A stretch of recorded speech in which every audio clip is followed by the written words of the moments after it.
All right, welcome back, guys. Last time we were talking about chapter 3, so we're going to continue on talking a little bit about that stuff. Go through a couple of those different sections there. I looked over you guys' discussion boards and quizzes. You're doing a great job, so keep up the good work on that. We got another discussion board and quiz today, so check that out after you're done watching the video, and we'll go from there.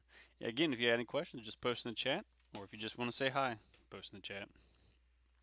But last time we were talking about the range of tolerance and how certain species can be affected by certain factors, and they could be biotic or abiotic factors.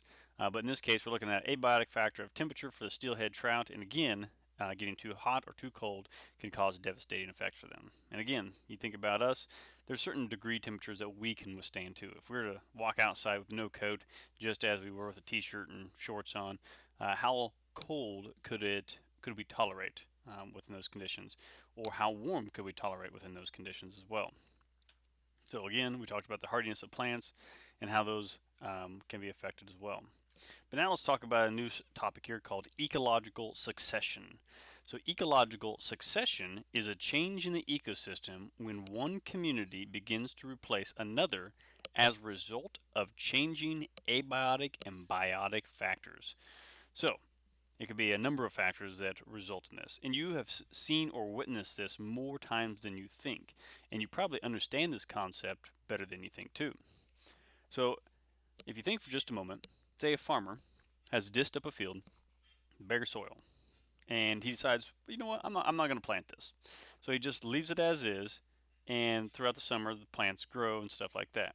The question is, what plants would be the first ones to move in? So think about it.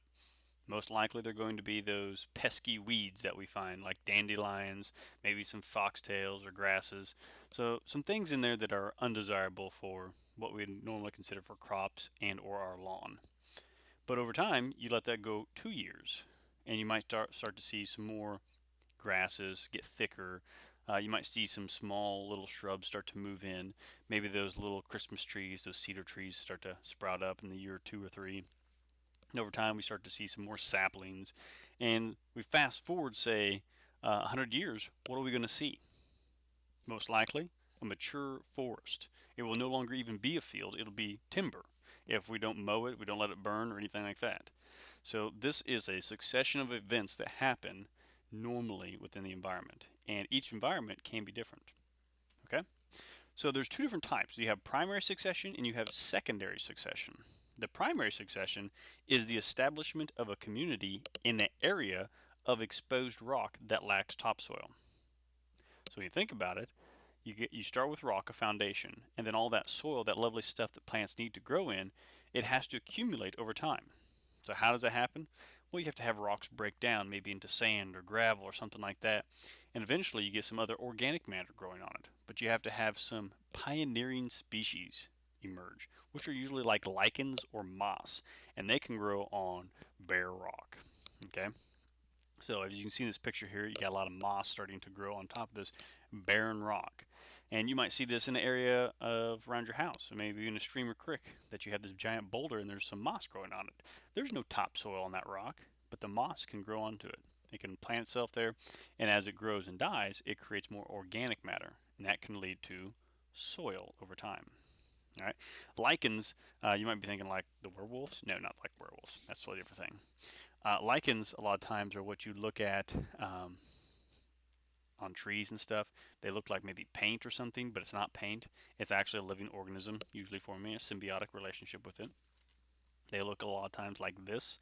These are some very colorful ones. Keep in mind that you have some orange and you have some gray, but you can find them on trees or rocks. They just look like sometimes light gray or some yellowish colors to them around here. But you can also see in this photo here, you've got a lot of moss growing on it. But at the same time, you've also got plants now rooting into the moss on top of this very steep cliff here. So we're starting to establish some soil, some organic matter for other organisms to grow into. But without this moss, we may not have the right nutrients in order to supply these other plants the ability to live. So very important that we have that. Further concepts, when we think about it, biomes are determined by climate, and climate determines what type of soils will grow. What else do plants need? for soil for growth in plants in different climates? Soil. You got to have soil. Soil is a big part. So without that organic matter, those nutrients, those minerals, all that good stuff, plants just won't survive. So very important concept there. So then you have the climax community. So you've started with bare rock, and where does it end is the question. All right.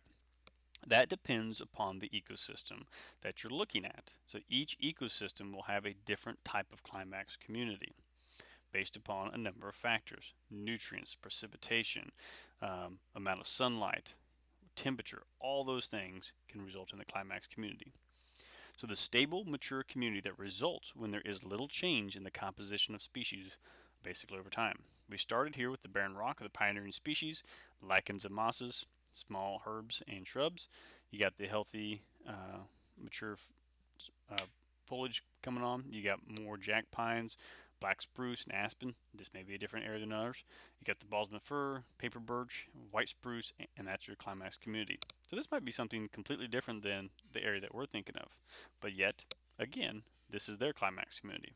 When you think about our climax community here in northern Missouri, there's going to be a lot of oaks, hickories, even some maple trees in there. There might be a few spruce trees in there mixed in, but the mature part is going to be your hardwood forest. Hello, Ethan. I see that you posted in the chat. Secondary succession. This is very similar to primary, except there's one key difference. It is the orderly and predictable change that takes place after a community of organisms has been removed, but the soil remains intact. And that is huge when you think about it. All right. So, you think of the islands of Hawaii. The volcanic eruptions happened, which spewed out lava, which is that molten rock. Then it hardened and it just made rock. It took a long time for that rock to actually turn into soil, for other things to wash ashore, plant life, break it down by weathering, all that. So again, if you just like say cleared off all that stuff but let the soil intact, you have the ability for those organisms like plants and animals to come back into that ecosystem quicker because the soil's already there. So secondary succession usually results from fire, flood, volcanic eruption, usually just the ash, not the lava, but logging and vacant farm fields. So the lava would be more of a primary succession, depends on how bad it is. So if say Hawaii had a volcanic eruption, the lava flowed all over top of the soil and stuff, and you couldn't access it anymore, you're back to square one, primary succession. So that's pretty rough. So secondary succession, soil remains intact. So let's say you had a forest fire. We can see that the forest was mature, fire burnt it, just smoldering logs there. What's going to happen next? 1 or 2 years, you're going to have your annual plants. Small little flowers and stuff are to come in. Year 3, grasses and herbs are going to start to establish, really start taking root. Get some shrubs, some woody things, stems.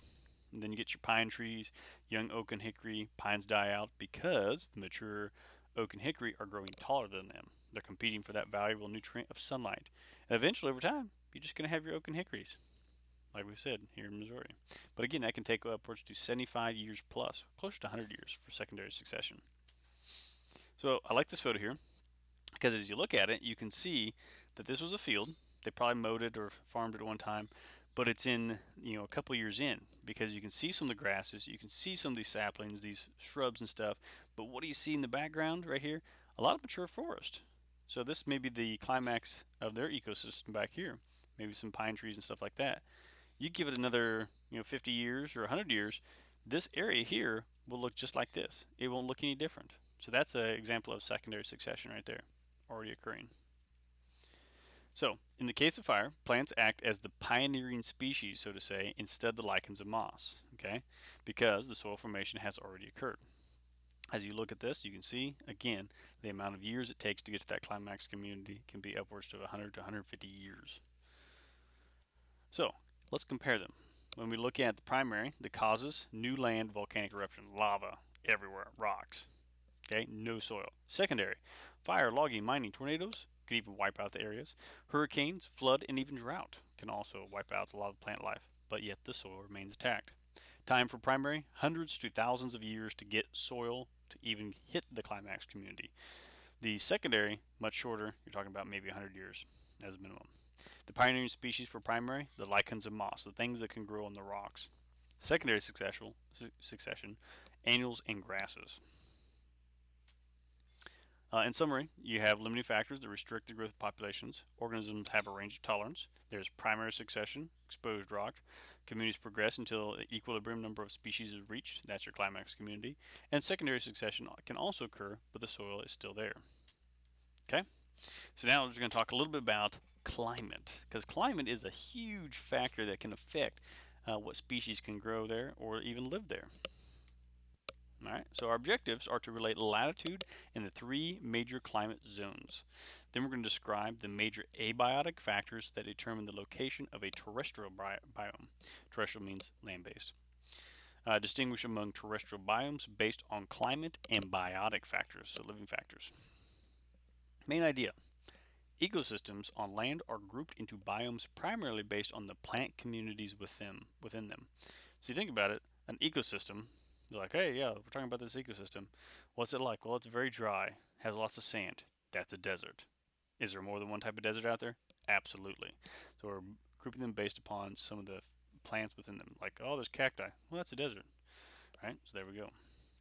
Thinking critically. Why do you think plants might be different in each major area of the world?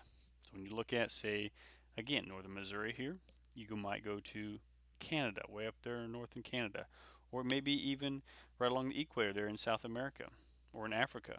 What types of plants are there and why are they different? And that's largely due to different plants grow best under different climatic conditions. As precipitation, rainfall, changes, the types of plants that grow in the areas can also change. If it's really dry, there's not as many plants that can grow there. Just they're competing for that one valuable resource, water, like in the desert. If there's a bunch of water that can have, supply lots of plants, like in the rainforest, you can have a diversity of plants. So it just depends on how much rainfall you get. So the effects of latitude and climate, the weather.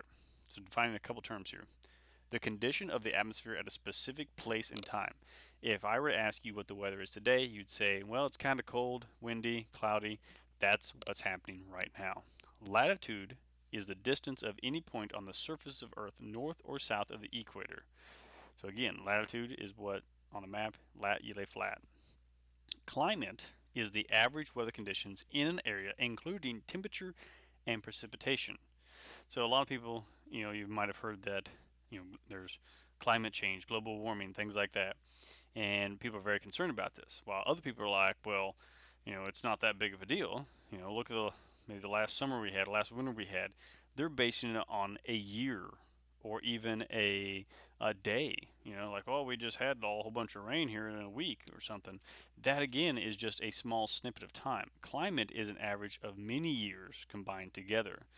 So when you look at things like the Farmer's Almanac, if you've never heard of this, it's a really cool book that they publish each year. It was very useful for farmers back in the day.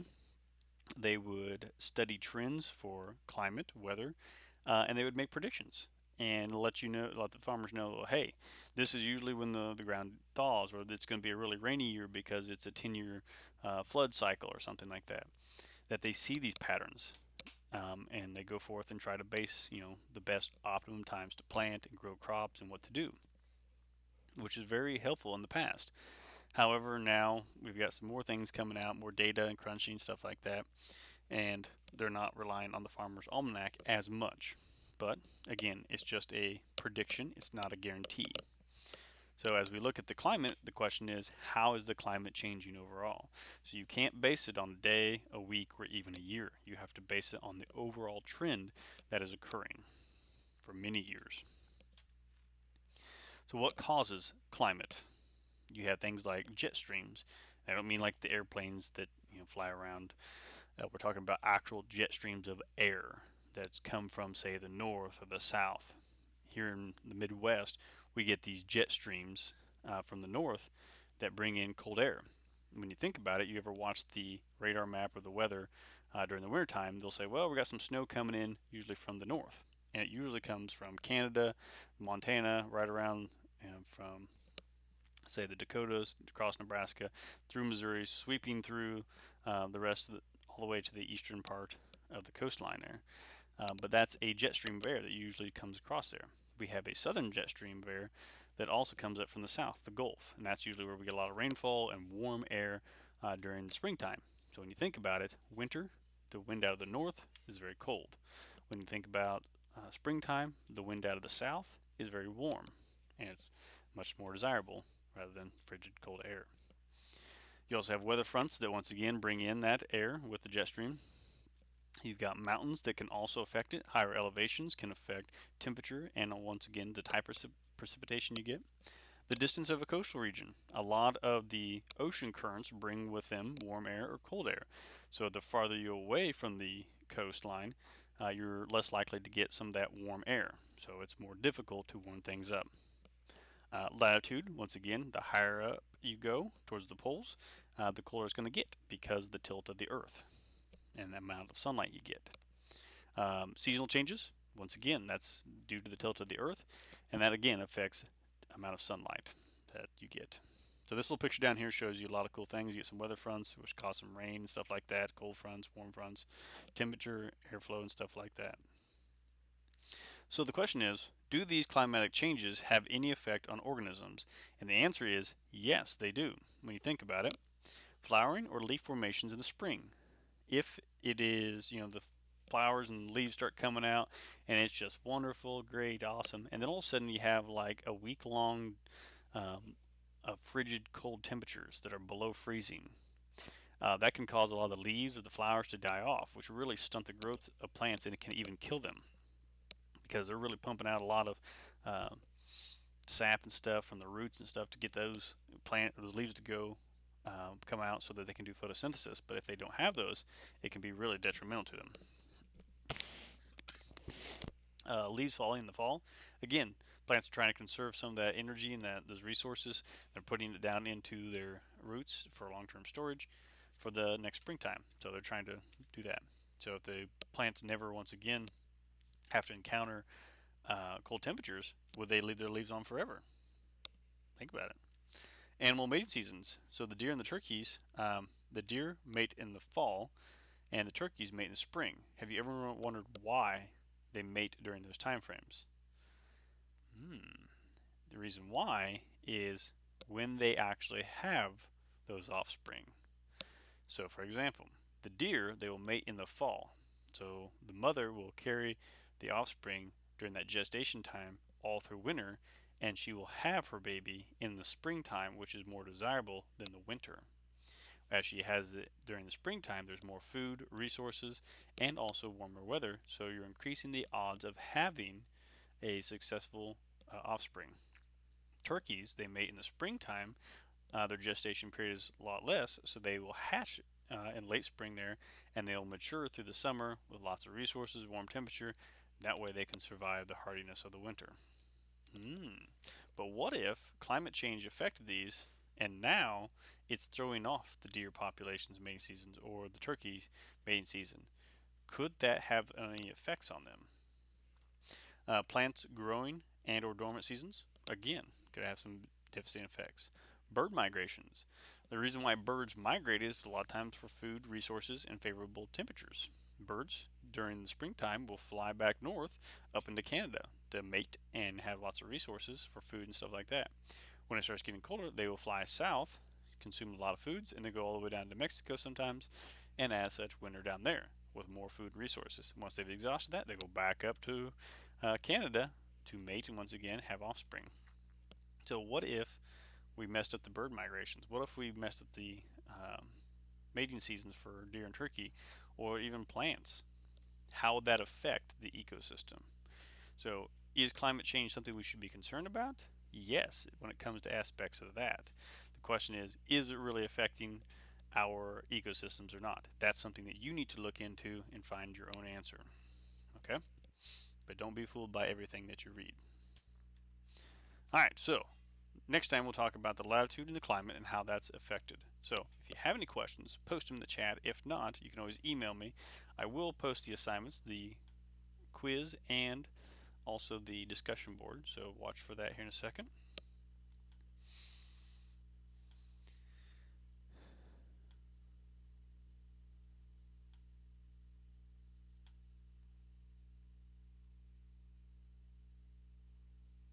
Alright, Alright, the quiz is posted and discussion board will be posted here in a second.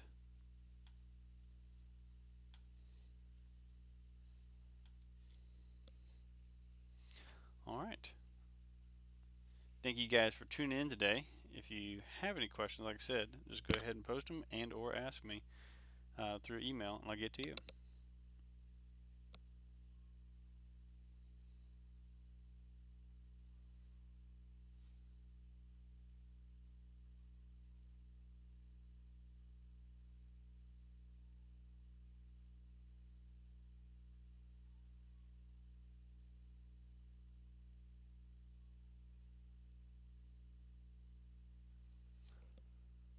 Alright guys, you guys have a great day and take care.